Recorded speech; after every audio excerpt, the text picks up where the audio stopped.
திமுக தலைவர் விஜயகாந்த் தற்பொழுது நேரடியாக பேசி வருகிறார். அதன் நேரடி காட்சிகளை நாம் பார்க்கலாம். ஏன் ஆர்ப்பாட்டம் வச்சிருக்கா? பால் விலை இவங்களுக்கு என்ன கொள்ளையடிக்கிற கூட்டம் தானே. பால் விலை உயர்ந்தானே உயராட்டி கொள்ளையடிச்சுக்கலாம். வைத்திய மாதிரி கொள்ளையடிச்சுட்டு எங்கேயோ பாலை பண்ணிடும் அரசாங்கத்தால. இல்லாட்டி ஜெயில உடனே கோடநாடு ஓடி போயிடும். பாருங்களேன், 5 வருஷம் முடிஞ்சா உடனே கோடநாடு ஓடி போய் உடனே ஒரு 6 மாசம் போராட்டம். நான் எப்படி போராட்டம் நடந்தது? 5 வருஷம் மொட்டை அடிச்சுக்கீங்க, எல்லாமே பண்றீங்க. ஏன்னா மொட்டை அடிச்சு எல்லாம் சொல்றீங்க. அந்த அம்மா ஜெயில போட்டீங்கன்னு சொல்லி மொட்டை அடிச்சு. அப்ப மொட்டை அடிச்சு உங்களுக்கு மொட்டை அடிச்சா பால் விலையை ஏற்றிருக்காங்க. அது கூட தெரியலையா? அதிமுக உங்களை மொட்டை அடிச்சா அவங்க தான் பால் விலை ஏற்றிருக்காங்க. அது நீங்க முதல்ல புரிஞ்சுக்க. ஒரு சாதாரண ஒரு குடும்பத்தில் கூட பட்ஜெட் போட்டு தான் இருப்போம். பட்ஜெட் போட்டு தான் குடும்ப செலவெல்லாம் பண்ணுவாங்க. தாய்மார்கள்லாம் இன்னைக்கு எல்லாருமே பட்ஜெட் போடுவாங்க குடும்பத்தில். ஒரு நாளைக்கு திடீர்னு ஒரு 10 ரூபா பால் விலை 10 ரூபா தானே சாதாரணம். ஏன்னா கொள்ளையடிக்கிற கூட்டங்கள் அதுக்கு சாதாரணம். நம்மளுக்கு ஒரு நாளைக்கு 10 ரூபா ஒரு லிட்டர் பால், அப்படின்னா மாசத்துக்கு 300 ரூபா. ஆக இப்படியே பார்த்தா எவ்வளவு கூடும். இவங்க நேற்று நான் டிவிலையும் பத்திரிகையிலையும் பார்த்தேன், செய்தியெல்லாம் பார்க்கிறேன். அதுல பால் விலை ஏத்தாதுன்னு சொன்னா பால் விலை எல்லாம் ஏத்திட்டு இருக்காங்க. இந்த இருக்க வைத்தியநாதன் ஒருத்தர் இருக்காரு, கடலூர்ல இங்கே பிடிச்சாங்க, விழுப்புரத்துல இங்கே பிடிச்சாங்க. அந்த வைத்தியநாதன் பிடிச்ச ஒரு சொத்தை எல்லாம் பறிமுதல் பண்ணாலே இந்த பால் விலை ஏத்தது அந்த அளவுக்கு கொள்ளையடிச்சு வச்சிருக்கான். அது யாரும் அதிமுக விட்டு வச்சு அதிமுக ஆளுங்க விட்டு வச்சிருக்காங்களா? வைத்தியநாதன் அதுல ஜெயில, அதாவது அவர் குற்றவாளின்னு இருக்காங்க. குற்றவாளின்னு கோர்ட் இன்னைக்கு ஜாமீன்ல கொடுக்கறாங்க. நான் சொன்னேன், யாருக்கு ஜெயலலிதா குற்றவாளி ஜெயலலிதாக்கு ஜாமீன் கொடுத்திருக்கும் போது அவருக்கு கொடுக்க. அது பத்தி ஆனா மக்கள் தலையில பால் விலை ஏத்தாதீங்க. மக்கள் தலையில பால் விலை ஏற்றக்கூடாது. ஏற்கனவே பல பிரச்சனை இருக்கு. மின் கட்டண உயர்வு, பஸ் கட்டண உயர்வு, விலைவாசி உயர்வு கண் புதுங்கிட்டு இருக்கு.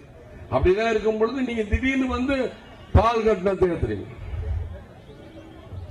ஏன் பால் கட்டணத்தை ஏத்துறீங்க? பால் 1 கோடியே 20 லட்சம் லிட்டரு ஒரு நாளைக்குன்னா ஆவின் வாங்குற 20 லட்சம் லிட்டரு. 1 கோடி லிட்டர் யாரு வாங்குறா? தனியார்.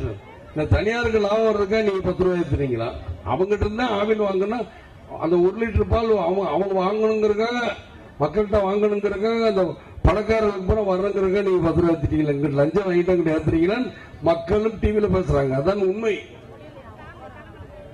டிவிலையும் சொல்றாங்க, மக்களும் பேசுறாங்க, பத்திரிகையிலும் சொல்றாங்க. ஆனா பத்திரிகையும் டிவின்னு சொல்லி இந்த அம்மா முழு பேச்சு விளம்பரம் கொடுக்குறாங்க. அவங்களுக்கு சப்போர்ட் பண்ணா மக்கள் ஒரு நாள் உங்களுக்காக விட்டுருவாங்கம்மா. அதனாலதான் சொல்றேன், மக்கள் நினைத்தால் மௌன பரீட்சை பண்ணுவோம். அவங்க மௌன பரீட்சை உங்களுக்கு தெரியாது எப்ப எது நடக்கும் என்று. அதனால நம்மளை காத்துக்கணும், நம்ம தற்காத்துக்க வேண்டும் என்றால் நம்ம இதெல்லாம் பண்ணிக்கணும். சும்மா முதலமைச்சர் ஏதோ பக்கம் கொடுக்கிற விளம்பரம்னா அதற்கு ஆப்பு சட்டம் வருது. இனிமேல் ஒரு பத்திரிகையில ஒரு விளம்பரம் தான் தரணும். எல்லா பத்திரிகை எல்லா விளம்பரம் வராம வருது. ஆக நீங்க ஏதோ பத்திரிகை நண்பர்கள் ஏதோ வாய்க்கு வந்து அதுக்கும் சட்டம் கொண்டு வர்றாங்க. வெளிநாடுல இருந்து வருதான் சட்டங்கள் வருது. சட்டங்கள் வரும்போது உங்க சுதந்திரங்கள் சுதந்திரம் பறிபோது விஜயகாந்த் விட மாட்டேன். சுதந்திரங்கள் பறிபோகாம இருக்கணும் எல்லாருக்கும். ஆக அதே மாதிரி மக்கள் பிரச்சனையும் இங்க பார்க்கணும். மக்கள் பிரச்சனைகள் சும்மா இருக்க மாட்டேன் விஜயகாந்த். மக்கள் பிரச்சனை இதே பால்வளை கண்டிச்சிருக்கேன். பால்வளை கண்டித்து ஆர்ப்பாட்டம் வச்சிருக்கேன். அதுக்கு என்னென்ன கந்திரம் உடனே வச்சுட்டேன்னா முந்தாள் ஏத்துறாங்க. வைக்காம என்ன பண்றீங்க? உடனே வைக்க முடியாது, உடனே வைக்க முடியாது. அப்பா எல்லாரும் அதே மாதிரி போலீஸ்ல கைது பண்றோம். என்ன மக்களுக்காக பண்றோம்? என்ன இருக்கு? மக்களுக்காக போறதுனால ஒண்ணுமே கிடையாது. இப்ப வைத்தியநாதன் சரி மக்களுக்கு ஓன வரேன். ஏன்னா நான் எழுதி வச்சு படிச்சா நம்ம அப்படியே பார்த்து படிச்சா அது ஒண்ணு சொல்லலாம். என் மனசுல தோன்றதை பேசுறேன். மக்களின் முதல்வர் ஜெயலலிதாங்க. யாருக்கு மக்களின் முதல்வர்னா ஏன்னா மக்களுக்கு நல்லது, மக்களுக்கு நல்லது பண்ணாங்களா? விலைவாசி உயர்வு, பஸ் கட்டண உயர்வு, மின் கட்டண உயர்வு, இப்ப பால் விலை உயர்வு, இதுதான் மக்களின் முதல்வர்.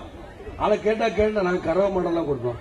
அந்த சிஹெச் ரிப்போர்ட் கறவை மாடு, ஆடு, வெள்ளாடு எல்லாம் கறவை மாடுலாம் மலட்டு மாடு கொடுத்திருக்கீங்க. வருது மலட்டு மாடா இப்ப மாடு கொடுக்க நிறுத்திட்டாங்க. ஆனா சிஹெச் என்பது ஆடிட்டிங். இவங்க திரும்ப அதுலயும் ஊழல் நிறைய பண்ணிருக்காங்க. ஒரு மாடு ஆந்திரால தான் வாங்கணும், ஒரு மாடு எவ்வளவோ விலைக்கு சிஜி நான் ரிப்போர்ட் எடுத்து படிச்சுக்கிட்டே இருந்தேன், அது மறந்துட்டேன். அந்த சிஜி ரிப்போர்ட்லயே சொல்லுது இவங்க அவ்வளவு தூரம் தப்பு பண்ணிருக்காங்க மக்களை, அதை புரிஞ்சுக்கணும்னு தான் சொல்லுங்க. இவங்க மாடு கொடுத்தாங்க, இவங்க இன்னமும் பாத்தீங்கன்னா தியேட்டர் எல்லாத்துலயும் இன்னும் ஜெயலலிதா போட்டா காட்டிக்கிட்டு இருக்காங்க. இதை வந்து நீதி அரசர்கள் கேட்க கண்டுக்கவே மாட்டேங்க. நீதி அரசர்கள் சொன்னா கண்டுக்கிறது இல்லையா? டிவில மோகண்டு காட்டுறாங்க, டிவி மோகண்டு இன்னும் பயந்துகிட்டு அந்த அம்மா முதலமைச்சர் இல்லைங்க விஜயகாந்த் தைரியமா தானே இருக்கேன், இந்த கழுத்து கத்தி வந்துருமா? 6 சாவு 100 சாவுன்னு நீங்க தானே சொல்றீங்க எல்லாரும். கலைஞர் சொன்னா முதல்ல ஒத்துக்கிறீங்கன்னா நாங்க சொன்னா ஒத்துக்கிற மாட்டீங்கன்னா? 6 சாவு 100 சாவு கனக விஜய் முடிஞ்ச மன்னாரி மன்னல்ல இந்த கட்சியோட தலைவர் அதாவது எம்ஜிஆர் பாடினாரு. கனக விஜய் மன்னாரி மன்னல் ஒரு படத்துல பாட்டு வரும், அச்சம் என்பது மடமையடா அஞ்சாமல் திராவிடர் உடமையடா, வாழ்ந்தவர் கூடி மறைந்தவர் கூடி மக்கள் மனதில் நிற்பவர் யார்? மக்கள் மனதில் நிற்பது யார்? மக்கள் தான். நான் சொல்ல மாட்டேன். ஏன் இதெல்லாம் சொல்றது இல்ல அப்படின்னா, இப்ப கூட எனக்கு பல பாடல்கள் ஞாபகத்துக்கு வருது. இப்போ நேற்று தம்பி காஞ்சியில நான் படித்த நேற்று பாடு, ஒரு நாள் இந்த நிலைமைக்கெல்லாம் மாறுதல் உண்டு, இந்த மாறுதலை சந்திப்பது தேர்தல் உண்டு அவரே பாடியிருக்கார். யார்? உங்க கட்சி தலைவர் எம்ஜிஆர் பாடியிருக்க, பொதுச் செயலாளர். கட்சி தலைவர் அண்ணா. அண்ணா வந்து நீங்க மக்களின் முதல்வர் சொல்லணும் ஒத்துக்கலாம், இல்ல காமராஜர் மக்களின் முதல்வர் சொல்லணும். ஏன்னா காமராஜர் ஆட்சி வர்றதும் இப்ப உள்ள காங்கிரஸ்காரங்க சொல்றாங்க. ஏன்னா அவர் முதலே இருந்தாரு, ஸ்தாபன காங்கிரஸ் நீங்க தானே பிரிச்சீங்க, நாங்களா பிரிச்சோம். அன்னைக்கு உங்க கட்சியில இருக்க சோனியா காந்தி, ராஜீவ் காந்தி, ராகுல் காந்தி ஆட்சி வரணும் யாருமே விரும்பலையே, காமராஜர் ஆட்சி வரணுங்கிறாங்க. அதே மாதிரி அண்ணாவின் படத்தையும் அண்ணாவின் பேரை சொல்லிக்கிட்டு 2 பேரும் ஏமாத்திக்கிட்டு அந்த நாட்டை. அதிமுக இன்னொரு கட்சி, அது உங்களுக்கு தெரியும், ஆண்ட கட்சி ஆளாத கட்சி. ஆண்ட கட்சி ஏற்கனவே ஆண்ட கட்சி, இப்ப ஆண்டுகிட்டு இருக்க கட்சி ஏமாத்திக்கு. இவங்களா மக்கள் முதல்வர் சொல்ல, மக்களின் முதல்வர் இருக்கிறீங்களே, மக்களின் முதல்வர் சொல்லிவிட்டு பால் விலையில ஏற்றுறது மக்கள் அல்ல, ஊழலின் முதல்வர். ஊழல்ல அவங்கதான் முதல்வர். ஊழல் முதல்வர், குற்றவாளி முதல்வர், ஊழலின் முதல்வர். ஏன்னா அண்ணாதிமுககாரங்க எத்தனை பேர் பழக்கம் இருக்கு என் கட்சிக்காரர், நீங்க என்னப்பா அப்படின்னு இந்த மாதிரி எங்க அம்மாவுக்கு என்ன, உங்க அம்மாவுக்கு என்ன அப்படின்னு கேட்டேன். இந்த மாதிரி இதுல இருந்து வருதாங்க ஊர்வலம் பாத்தீங்களா, அந்த அளவுக்கு தப்பு பண்ணவங்க தான் ஊர்வலம் வரும். இப்படியே என்ன பார்த்து மறைச்சுக்கிட்டு இப்படியே போயிட்டான். கூப்பிட்டேன், வாடு போயிட்டான். 2 நாளைக்கு வந்துருவோம், மறுநாள் வந்துருவான். மறுநாள் வந்துட்டாரு. என்னடா நேற்று கோச்சிட்டு நீங்க எப்படி பேசுனீங்கன்னா நான் எப்படி பேசுறேன், நான் உள்ளதை சொல்றேன். உள்ளதை சொல்றது தப்பா? நான் உண்மையை பேசுறேன், என் மனசுல படுறத நான் அப்பப்ப பேசுறேன். இப்ப எழுதி வச்சு பேசுனா எப்படினாலும் பேசலாம். ஒரு ஆர்டர் இருக்கும், ஏதாவது இப்பதான் எழுதி வைக்கிறது இல்லையா, எப்பவுமே எழுதி வைக்கிறதுல என் மனசுல என்ன சொல்லுவோம் அதை பேசு. இப்ப மக்களின் முதல்வர் எங்க வந்துச்சு, எப்போ பேசணும், எப்போ இப்ப மாத்திடா, நீங்க தான் முறைப்படுத்திக்கிறதுக்காக தான் நான் சொல்றேன். ஆக எனக்கு ஏதாவது மனசுல தோன்றத பேசுறேன். பால் விலை உயருங்கிற, பால் விலை இன்னைக்கு உயர்வு தான். 10 ரூபாங்கிற சும்மா ஏதோ ஒரு முதலாளிகளுக்காக நீங்க சப்போர்ட் பண்ணிருக்கீங்க. டிவில பூரா பால் கரெக்டா இல்லையா, மக்கள் எல்லாம் சொல்லியிருக்காங்க, மக்கள் வந்து இது எதிர்க்கிறாங்கன்னு அவங்களே சொல்றாங்க. மக்களை எதிர்க்கிறாங்கன்னு அதுலயே சொல்றாங்க. ஆனாமா இவங்க வந்து அதாவது 1/2 மணி நேரம் டிவி, டிவி நான் பார்க்க மாட்டேன். டிவில வந்து அந்த ஒரு 1/2 மணி நேரம் அவங்க ஓட்டணும், இல்லாட்டி செலவு பண்ணணும். யாரையாவது கூப்பிடுறது, யாரு எந்த கட்சிக்காரங்க இருக்காங்களோ அவங்க. அதனால என் கட்சி அவங்க யாரும் போக கூடாது, இந்த டிவிலையும் போய் நீங்க பேட்டியெல்லாம் கொடுக்காதீங்க அப்படி. ஏன்னா உள்ள சொல்ல மாட்டேன், எடிட் பண்ணுவோம். உள்ள சொன்னா எடிட் பண்றாங்க. அந்த அம்மா வச்சு என்ன அந்த அம்மாண்டுகிட்டே கிடக்கு, என்ன அம்மா, அதான் நான் சொல்றதா, கழுத்து கத்தி வந்துருவான், பயப்படக்கூடாது. துணிந்தவனுக்கு தூக்குமேடு பஞ்சமத்தைன்னு அன்னைக்கு சொன்னார் கட்டபொம்மன். வீரபாண்டிய கட்டபொம்மன் துணிந்தவனுக்கு தூக்குமேடு பஞ்சமத்தை துணிக்கிட்ட அப்புறம் என்ன. அதே மாதிரி இது சத்தியம், தலைக்கு மேலே வெள்ளம் போனா சாணன முளம் என்ன. அதே மாதிரி தலைக்கு மேல வெள்ளம் போன சாணன முளம் என்ன. அது மாதிரிதான் நீங்க நினைக்க சும்மா ஜெயலலிதா வந்து ஆட்சி இருந்தாதான், ஆச்சுன்னா போய் கோடநாடுல போய் உட்காந்துரும். திரும்ப ஒரு 6 மாசத்துக்கு முன்னாடி சம்பாதிச்ச காசா எல்லா மந்திரியும் செலவு பண்ணுங்க, எல்லா நான் ஒரு 4-5 மீட்டிங் போட்டு உடனே எங்களை பார்க்க கூட்டம் வரும். இதைத்தான் செய்வாங்க, தவிர வேற என்ன செய்வாங்க?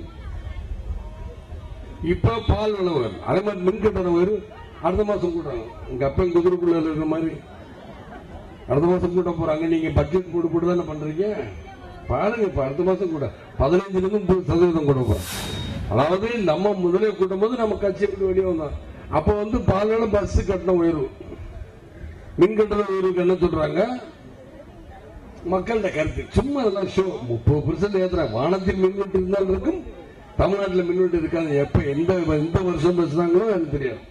2012 ஜூன்ல இருந்து 2012 13 14 இது முடிஞ்சிருச்சுன்னா இன்னும் மின்வெட்டு இருந்துகிட்டே தான் இருக்கு.